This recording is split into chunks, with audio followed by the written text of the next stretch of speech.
empty hands so far. And I want my baby returned. There's not words for it. There's not one feeling you feel. It's a roller coaster. This is the stuff that you see on TV, and you wonder, you can only imagine what the family and the parents are going through. Last seen near her home around 7 a.m. Thursday. Investigators say family reported her missing around 5:30 p.m. Livingston ISD tells us they let Cunningham's family know she wasn't in class. I feel like I can't do anything because I know nothing. She family has so many opportunities ahead of her, and she deserves every right to be able to reach those opportunities. Until right she's now, back. I'm empty, and I'm not gonna be the same unless my baby is returned to me.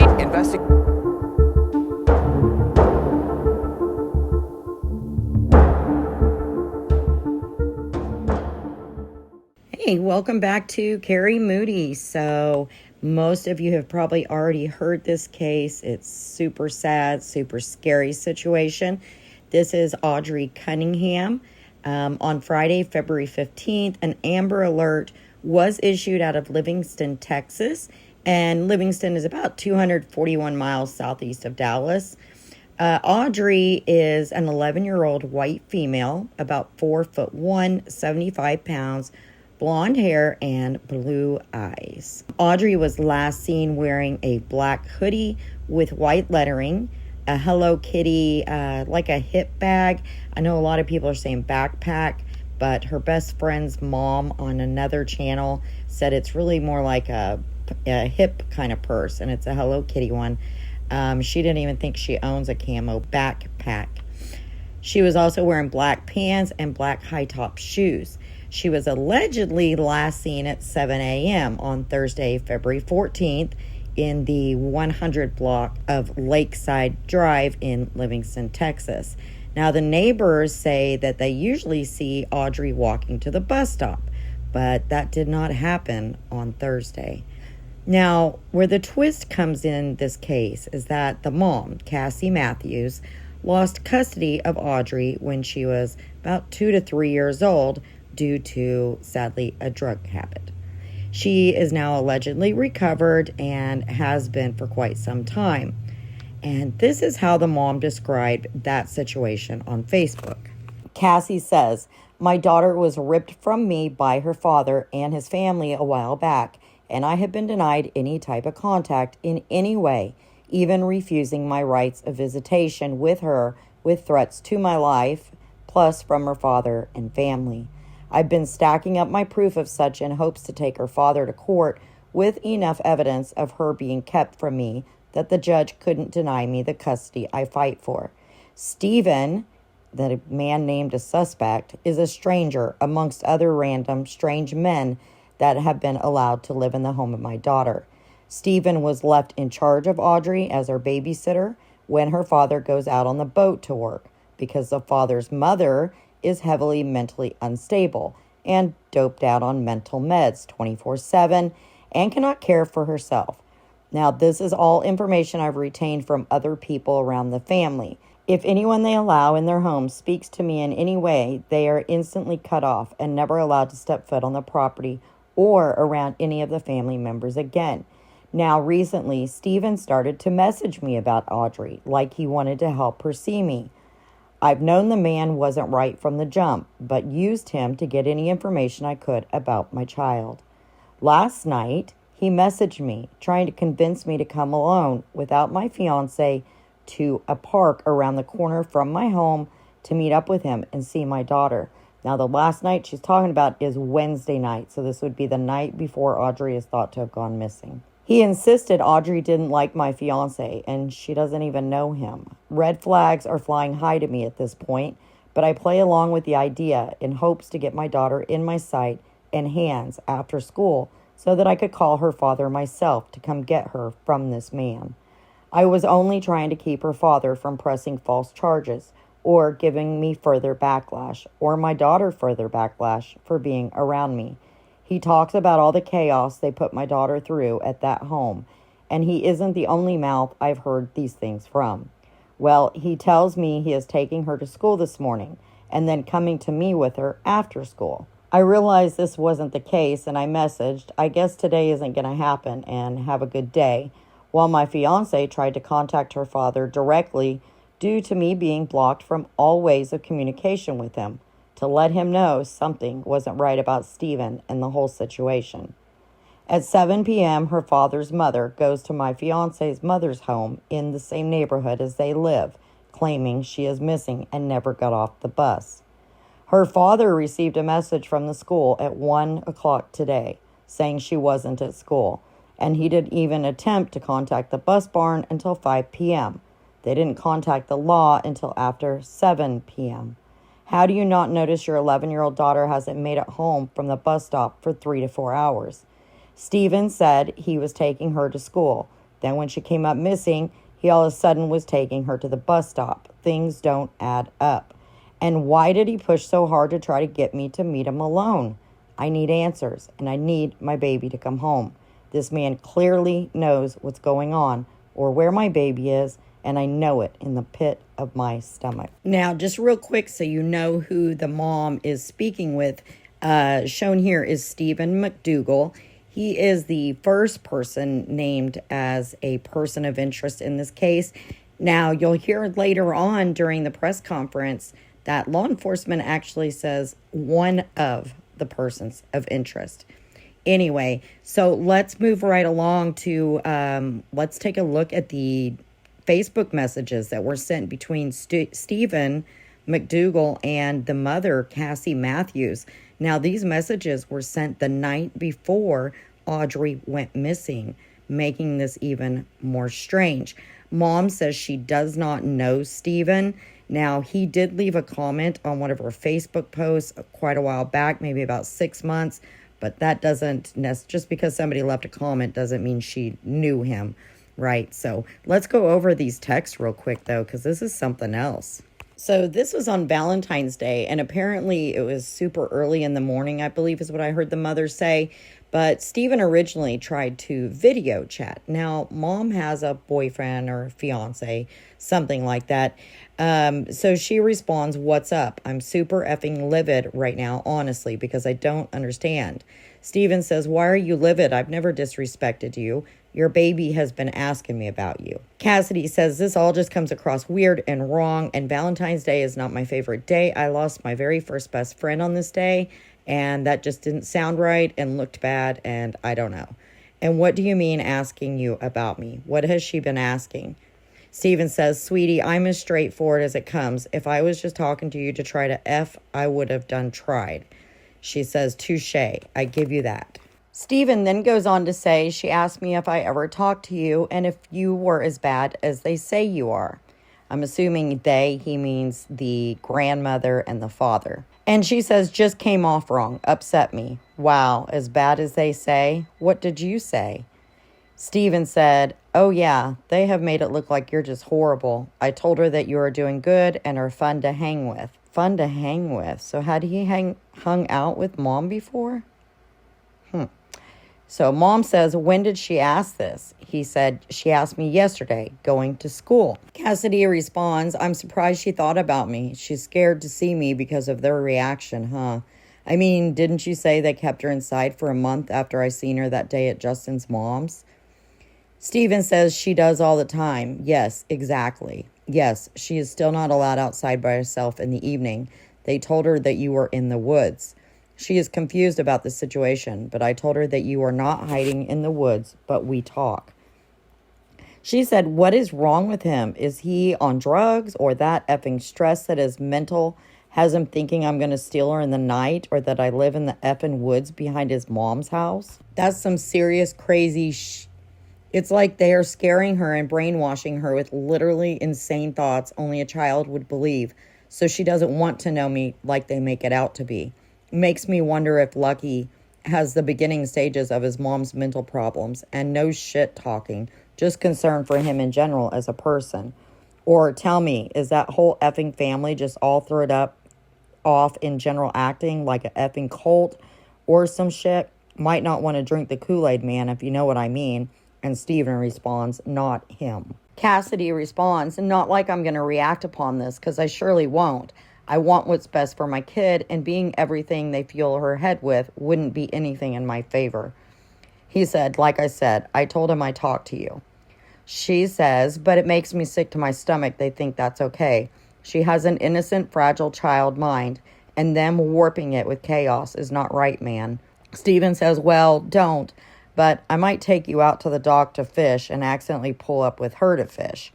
And she says, the one by their house? He said, really, anywhere. Mom then goes on to say that she feels like that's setting her up for failure, to which he responds, not at all. Cassidy says, I do not in any way need to be set up to lose my child even more. Lucky, who is the father, his actual name's Joshua, would lose it if he knew.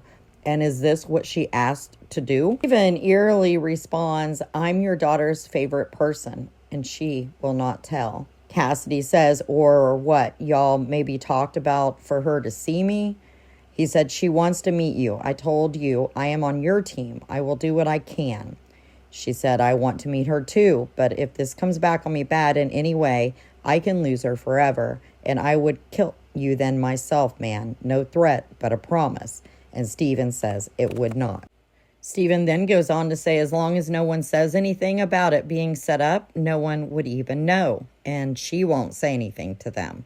The mom says there's a park down the road from my house. Would that be okay? And you and Justin would have to sit nearby and bullshit or pretend to do, you can listen if you need to, but for my protection as well, I couldn't be alone. And Steven said, I mean, Justin can walk around the park and we can talk to you. She said, this whole thing scares me, and that's fine. Steven responds, like, for real, for real. Mom then says, why doesn't she? I'm not really sure what she is asking that to.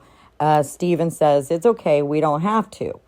She said, no, I want to. Just please understand that I'm as scared as she is. She's not the only one made to feel terrified about things like this. And it's sad because she is my daughter and I her mother. We should be happy and excited to get to see each other, or at least not so scared to do so. Don't you see anything wrong with that, man? Like, please understand. But yes, I want to see her. Yes, I want to talk to her and answer any questions she has truthfully, no matter how much it may hurt me. Steven says, oh, I see the wrong with it, and I am trying to fix what I see wrong. You're not a bad person, and she deserves the chance to know that. So Cassidy says, when would you want to do this? He says you want to do it tomorrow, which would be February 15th. To which Cassidy responds, look, it's one thing to have you say it, but before we meet tomorrow at that park, I need to hear her say it herself, either in video or on the phone, that this is what she wants, is to meet me and talk to me. She doesn't have to say nothing more or nothing less. Please, you don't know what I've been through trying to have anything to do with her or the harassment from his friends and such because of the lies they have been told. I need reassurance. Steven says, okay, I will take her to school tomorrow. The mom responds, after school, correct? He says, yes. She said, what time would I need to be at the park? And you can guarantee I will hear her say that she wants me to be there? He said, yes, I will take her to school and have you on the phone. The mom says, I will not force anything on her. Seems there's been enough of that already. Okay, when do you take her to school? Steven says that he takes her to school at 7 in the morning. And the mom says, okay, I'll be awake by 6:30 or 6:40. And then Thursday morning, 12:28 in the morning, mom texts, I do love her and I pray this is no setup for more bad things to come to me when all I want is to know my child. Good night. Hope to hear from her tomorrow. And then Thursday morning at 6:31, the mom texts morning. He says, good morning. She said, I hope I hear from her this morning and please let her know that if she changed her mind, that is perfectly okay too. And I understand. Don't want her to feel pressured. So I know it's not going to be a thing today, but when she's ready, please let me know. And mom sent that Thursday afternoon at 3:19 p.m. She then says, y'all have a good day, man. At 3:52 p.m., Steven texts Cassidy, yes, ma'am. Then at 6:46 p.m., he says, have you seen Audrii? I dropped her off at the bus, and she didn't get on and hasn't gotten home. Cassidy says, no, Steven, where the F is my daughter? Now, Audrey's dad posted that Audrey never made it to the bus stop. It's also been confirmed by the bus driver that Audrey never got on the bus that morning. She also was not seen. There's also rumor, at least I have not confirmed, that Stephen's Suburban was seen driving by the school bus stop that day, but he did not stop. They are looking for any camera footage of the Suburban that day, and I'll post a picture of that here at the end of the video. They do have the Suburban in custody, but they are just looking for any kind of video cam footage that anybody might have had, and asking that you please turn that in if you do have any footage. They really seem to live in a very, very nice area right there on the lake. And I half wonder if this isn't their house. It has been said that Stephen lives in a camper on the property. The grandmother lives there. The father lives there. However, he works offshore. I don't know for how long at a time that he's gone, but it's been said that father leaves Audrey in Stephen's care when he is out of town. So grandmother has made one post, and that's it. That's all we've heard from her. Father, same thing goes for him. He's made one Facebook post, and then he limited comments on that last night. The mom has now made her Facebook private. I can't say I blame her. Now, this is the dispatch audio from when the 911 call was made. Grandmother is actually the one that called it in. That would make sense if they're saying father was out of town. The father apparently received a text at around 1 o'clock that afternoon, or a phone call, one of the two, saying that Audrey was not at school. So let's listen to this dispatch call real quick. And caller states her 11-year-old granddaughter is about approximately 4'11", 86 pounds, blonde long hair, blue eyes, last seen wearing a dark colored jacket. Good one. K3, show me to me. Good. Public service you, her address and his phone number. See, what time does this call? 1700. A missing juvenile called in from the county. They want us to check that address and see if she's there. It's supposed to be the mom's address. Mom does not have custody of her, has never had custody of her, and has made threats recently to kidnap her. Hey, you text me, you have the mom's information so I can, Now, already online sleuths have been digging into Steven McDougal, and somebody happened to catch this video of him speaking with law enforcement. Now, this was before he was named as a person of interest. Steven McDougal is 42 years old, and he has a very lengthy criminal history, including felony convictions for crimes against children. He is not a registered SO. By the looks of his criminal record, it might have been something like that got dropped to a lesser charge. But he definitely has one hell of a criminal history. Now, a couple of other kind of strange things about Mr. Steven here. This post back in 2023, he was looking for couples to swing with. Not quite as disturbing as this screenshot. Apparently at 11:46 p.m. Wednesday night, so that would have been the 13th, Steven messaged somebody and said, "We'll give you truck and title to see you get the effed out of you." Sounds like a really, really big piece of scum. And I also came across this video, which to me is just kind of eerie. She's 11. She's tattooing somebody. I can't be sure what body part that is. I believe this is her father that she's tattooing. I don't know. Maybe I'm just old-fashioned. I have tattoos, but I'm just not so sure about an 11-year-old doing it on a man. That's just my opinion, but you take a look, watch the video for yourself. Now, on Friday, an area near the south end of Lake Livingston was a focal point of the search. Texas DPS said that the area was a quote-unquote location of interest and that leads had led them there. Lieutenant Craig Cummings said that's the reason we got the effort. That's the reason why we have the dogs here. That's the reason why the boats have been here. All of this in an effort to find Audrii. Now, law enforcement paused the search efforts for Audrii on Friday at about 5 p.m. because it was getting too dark. It did resume Saturday morning around daybreak. They do have deputies there to protect the location and the investigative efforts that have been uncovered up to this point. So they are asking the public to stay away from that entire area. Now, Audrii's mom said that the police began the search for Audrii at the wood line behind her dad's house because it leads to the state park. Apparently, Audrii likes to explore the woods and look at the animals. She said that the search then expanded to a dam because the man, Steven McDougal, who dropped her off at the school bus, said that he went there afterwards. So on Friday, Texas Department of Public Safety did hold a press conference. They asked the public to stay away from the area. Texas EquiSearch is also there. He said the parents are cooperating. They really need any footage that anyone might have from cameras that may seem suspicious, especially if they involve that Suburban truck. They would not release a time that she was last seen. They said at this time, he said they have persons of interest, as in multiple persons. But when asked by a reporter how many persons of interest, he says they aren't releasing that information at this time. They do have divers, they have drones, they have dogs, the FBI card team. I mean, Texas is taking this to the limit. They are utilizing all possible resources available. Thank goodness. I wish more missing children would get this kind of focus and attention on them. The location that we're at right now is a location of interest. In a little while, you're going to see investigators leaving this scene. We will be back tomorrow. We will have deputies here to protect this location and the investigative efforts that have been uncovered up to this point.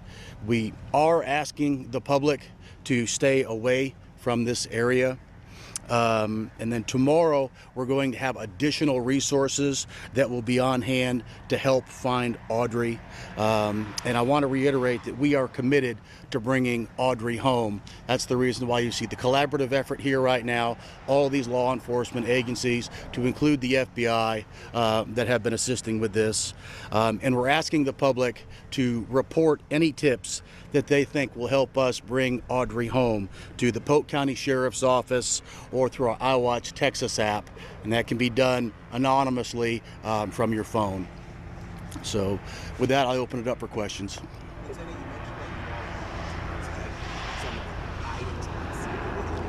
We're protecting the investigative efforts. So this is a ongoing investigation, and so the investigators are doing an exceptionally good job at gathering information, and so that's what we're going to be protecting as they continue their work.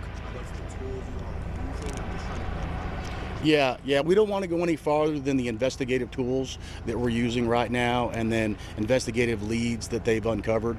This is a very fluid and active investigation with the sole focus of bringing Audrii home. Are you able to confirm who Audrii was last seen with? We're not releasing that information now. Investigators are working on multiple ways that they are looking at that type of information, but right now we're not releasing it. Evidence that you found that's key that says that you're in the right spot? This is a location of interest, and so that's the reason why we've got the efforts. That's why we have the dogs here. That's the reason why the boats have been here. All of this in an effort to find Audrii, and our prayers are certainly tonight and then tomorrow morning, and we ask for the public as well that Audrii is brought home safe. Is this the only location? Yes, we have persons of interest in this case, and we have been at other locations. This is a location of interest where we're putting our investigative efforts right now. Lieutenant Cummings, the FBI told me that the child abduction rapid deployment team was requested in this case. Can you explain what prompted that request? That would be a question for the FBI. That request came from local law enforcement. Okay, and that is a typical thing that will happen. All the available resources that we can bring out here to help this. The FBI has a tremendous asset that they bring to the table, and we're very appreciative of all of their efforts. So this is just one more tool that investigators are using to find Audrii. So is it the belief that she was abducted? I know that term implies that. We're not drawing any conclusions right now. We still have a lot of information that we are going through. And so there's a lot of leads the investigators are following now. And how many persons of interest? We're not releasing that information. You see the DA's office here also. Is there a reason for that? Would there potentially be charges coming today? Well, we don't know. But I can say that the DA is here, the sheriffs are here, because this is a collaborative effort. The DA brings a very particular set of skills that's essential for us as investigators to get the job done. So we're appreciative of her being here, working with us so that we can make sure that all of the I's are dotted and T's are crossed in this investigation. Is there a reason the searches have been continued throughout the night? It's just due to the dark. So it's dark. We're not going to put boats in the water, but this also gives us an opportunity to regroup and then look at the information that we've got throughout the night and then come back out tomorrow. But if she's out here, she's dealing with those conditions as well. The darkness, the cold water. Right, yeah. We're just not going any farther than that right now. And so we are asking the public to stay away from the area, but that's as far as we can go there. You confirm we've seen drones in the air. Are those law enforcement drones and other divers here on site as well? Yeah, there are law enforcement drones that have been here. We are bringing in divers as well. Again, this is all an effort to uncover additional leads that will help bring Audrii home.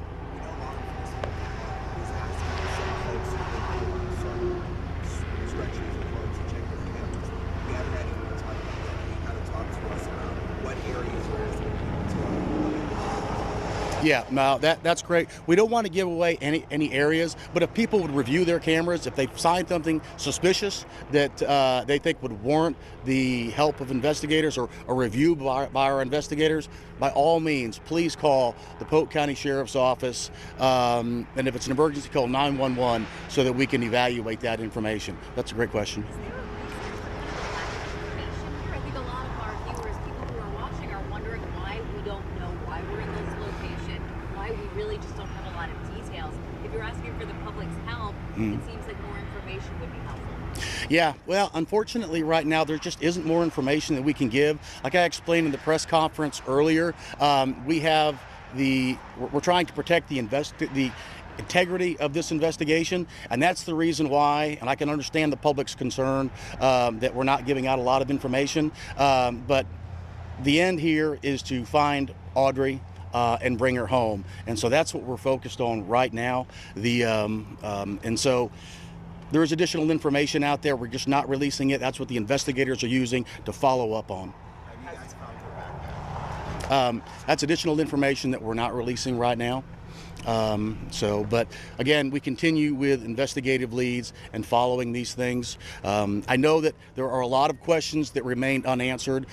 We are absolutely searching to get this information so that we can get it to you and get it to the public. But our first priority has to be this investigation right now. That's the reason why we're here. And that's the reason why we'll be back here early tomorrow morning in hopes that we find Audrii soon. What time are you starting the search tomorrow?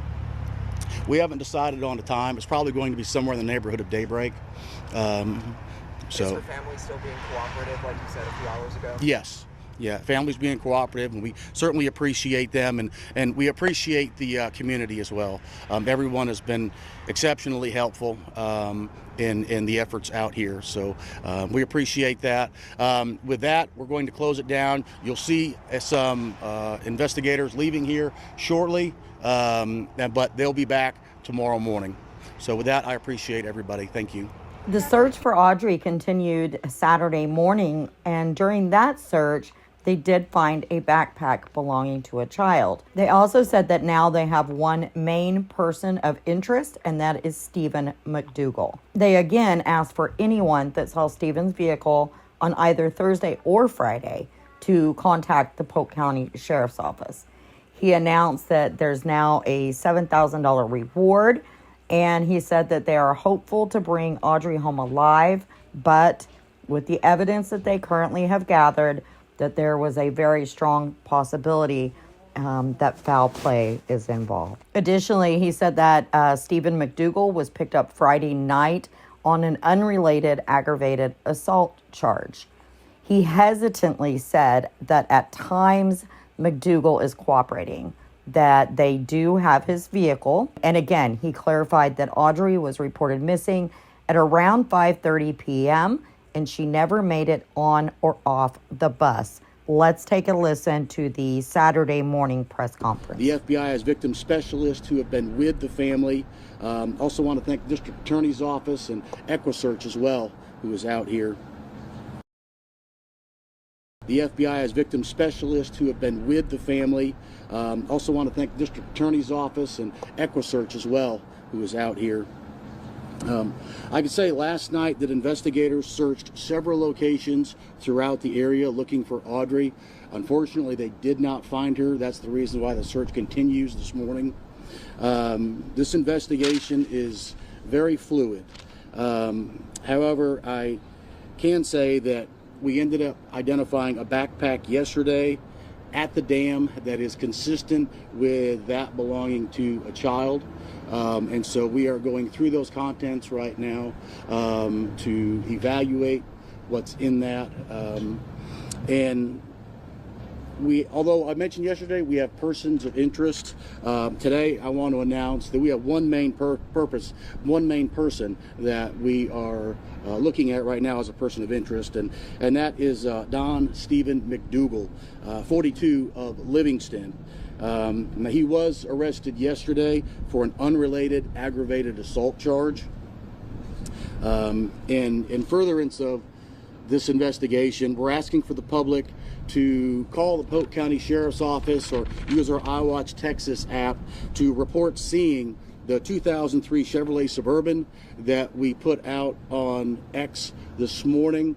That is McDougal's vehicle. So anyone that saw that vehicle on Thursday or Friday, we're asking that you call the Polk County Sheriff's Office, use the iWatch Texas app, and report what you saw to investigators.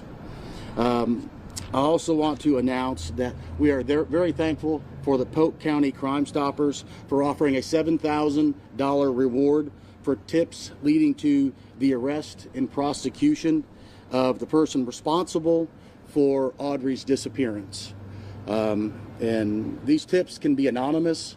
I also want to say that we are hopeful that we can bring Audrii home alive, and that's what we are absolutely working for right now. But based on the evidence that we've got, we understand that foul play is a factor as well. So with that, I open it up for questions. Lieutenant, why was McDougal taken to the 59 bridge at the Trinity River? That's part of the ongoing investigation right now. Our investigators remain absolutely committed to finding Audrii, and so I don't want to get into those investigative efforts, but they're absolutely ongoing. Do you know if the backpack was found in the water or on land? I'm not sure where it was found.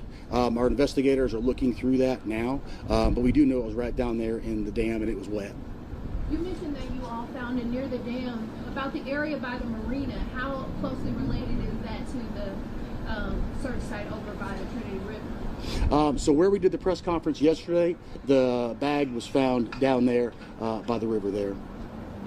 Any additional evidence found along the Trinity River at 59 that you might be able to mention? We're not giving out additional information on that right now. Again, we are looking at this as a criminal investigation as well. And so we have to protect the integrity of that. And again, I want to reiterate, our sincere hope is that we bring Audrii home. So anyone who has information, who has seen that vehicle, the 2003 Chevrolet Suburban, please call investigators and give us your information.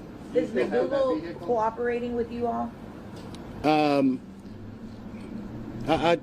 I would say that there are times, but I don't want to get farther into that right now. Our investigators have done a great job in doing what they do best, which is uncovering the facts that leading them to draw conclusions, and that's exactly what they're doing right now. Do you all have control of that vehicle right now, or is it still out in the wind? No, we have control of it. Is McDougal still in custody? Yes. Yeah, he was arrested last night on the unrelated aggravated assault charge. And on a more, I guess, personal level, the scale of something like this has to be a tough one for law enforcement, for the community. Talk a little bit about how you all are holding up and how you guys are using this law to kind of push you forward in this work. You know, I think that brings up a great point. Everybody is committed. They realize that Audrii was loved by so many folks, and that is the driving force for us to get answers to bring her home. But it certainly resonates through the law enforcement community. Many of us have kids on how this can happen. And so we are working exceptionally hard. Investigators from many agencies that are out here and nonprofits that are out here to bring Audrii home. Can you shed any light on the timeline between the time that the father was notified that she was not in school and the report was actually made that she was missing? We can say that about 5:30 on Thursday is when she was reported missing. I don't want to get any further details than that. I want to protect this investigation so that our investigators can do what they do best. Does it still hold true that she never made it to school or got on the bus? Right. Yeah. She did not make it to school. That was the reason why the father, the family became very concerned when she did not get off the bus. Sir, it's going to start getting darker in a few more hours. Until what time are you guys going to be actively searching for Audrii? We were actively searching throughout the night last night, and so I would surmise that if the evidence is driving us that far, the investigators that we've got are dogged. They are absolutely committed to finding Audrii, and so if there's a reason to be out here at night, that's exactly what they're going to be doing. Were there any other items other than the backpack found? There were other items that were found, but we're not getting into what those items were. That's all part of the investigative effort that we've got ongoing right now. With that, You mentioned your investigations leading to a possible foul play. Can you expand on that a little bit? I don't want to get any farther than that. That's certainly, we're looking at all factors. And so our primary focus and hope is that we bring Audrii safely home, but we also realize that foul play may be a factor. So we're just considering that in light of the Crime Stoppers reward. So that's where we're at right now. But I want to thank everybody for being here. We will continue to provide updates on X. If more information becomes available, we'll certainly hold another press conference to keep the public and y'all informed. Again, thank you for being here. Now, Saturday evening, there were some rumors going around that Steven McDougal had confessed to this and was showing law enforcement where she was at. Another creator also put out that the coroner was called. I can almost confirm about 99% positivity that the coroner was not called. There is no evidence at this point that Steven confessed to anything. Additionally, if you listen to what this creator actually said in the video, she's not confirming it either. The title's just a little clickbaity, but let's listen to what she said about the coroner being McDougal. But the bottom line is after we left, we heard there is a radio connection stating that they were calling the coroner out to the location. We're not out there. I can't confirm or deny whether the coroner is on his way there or will be there, but I just wanted to let my audience know, since we've been heavily covering this case, including driving 4 hours out of our way to bring a much needed attention to this matter, we figured we would give you guys an update. We'll keep you. There is a very brief video clip. The person that took the video says that it was Steven that was with them. He is the bald-headed guy in this video, and that he had shackles on and was taken down to the dam and showing law enforcement, pointing out something anyway. My understanding is this McDougal that videoed this and reported it is very reliable source. However, with this real brief clip of a video, even trying to zoom in, I can't make anything out. So we really can't confirm that that was indeed McDougal or not. Last night, law enforcement did call off the search again due to it being so dark out. It resumed at daybreak this morning. This is from Grizzly Hood News. And if you're looking for a very reliable source that's only going to give you the facts, Grizzly is the go-to in that area. So thank you so much for bringing us these videos, Grizzly. She also did a live earlier this afternoon, and it was outside the VFW post in Polk County shortly after a vigil was held at noon for Audrii Cunningham. A family friend spoke today, so this was Sunday, February 18th, to the media saying that Audrii is very loved and cared for, and to please people stop with all the BS talk and the rumors on social media. It's always so sad to me that grieving families actually have to ask this of people online. They're already going through enough without having fingers even, being pointed at them. Until we have more information on the father, the grandmother, and the grandfather, I think that we should probably keep speculation at a minimum, as always. Now, again, I did bring up a grandfather because Audrii does have a step-grandfather that lives in the home as well. Let's take a listen to what this family friend spokesperson had to say today after the vigil for Audrii Cunningham. We respect that everybody gives them some kind of privacy and let them deal with this. This is a tragic incident. I realize that everybody's talking a bunch of stuff on Facebook and stuff like that. I'm going to ask that if you don't know anything, don't say anything. Tell them. All you're doing is hurting the family. That's right. That makes no sense.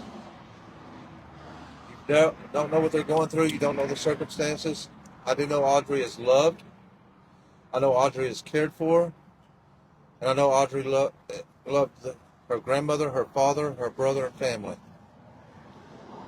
I'm asking everybody to stop the BS.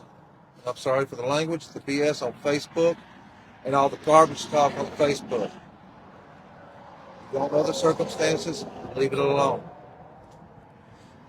Audrii was well loved and everything like that. Audrii was well taken care of. Audrii is missed. We want her home. This right here is for Audrii.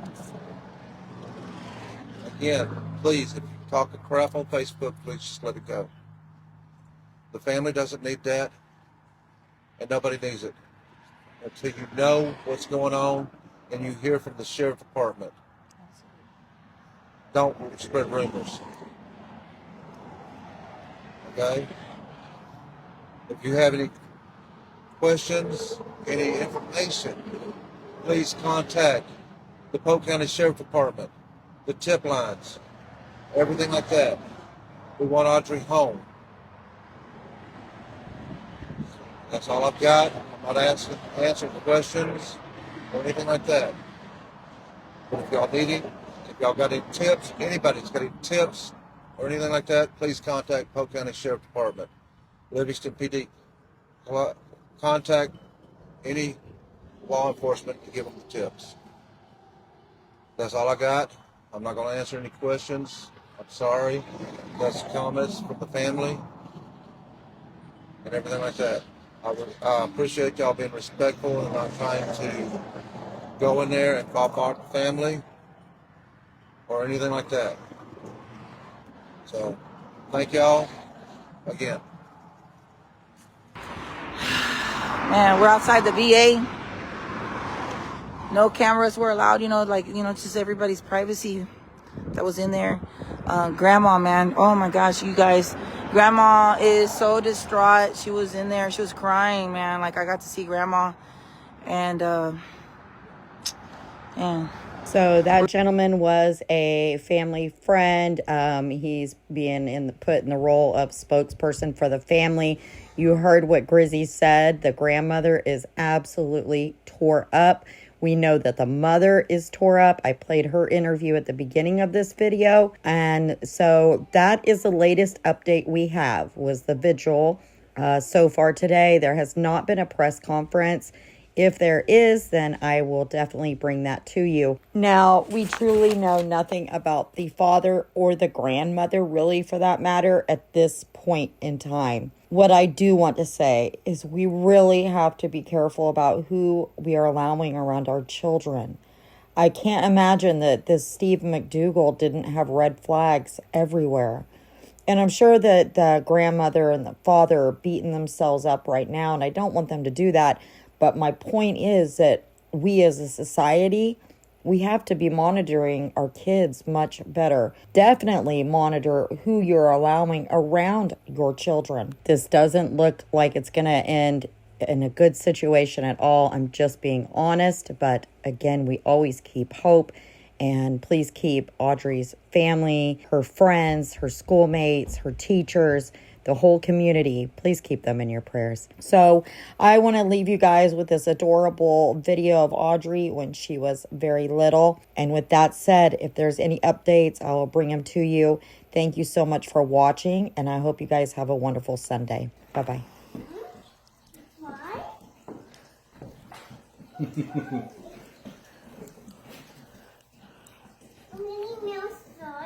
Yeah. You got me a Minnie Mouse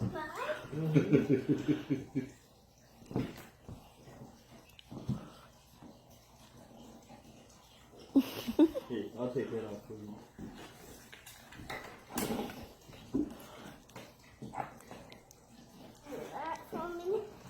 Oh,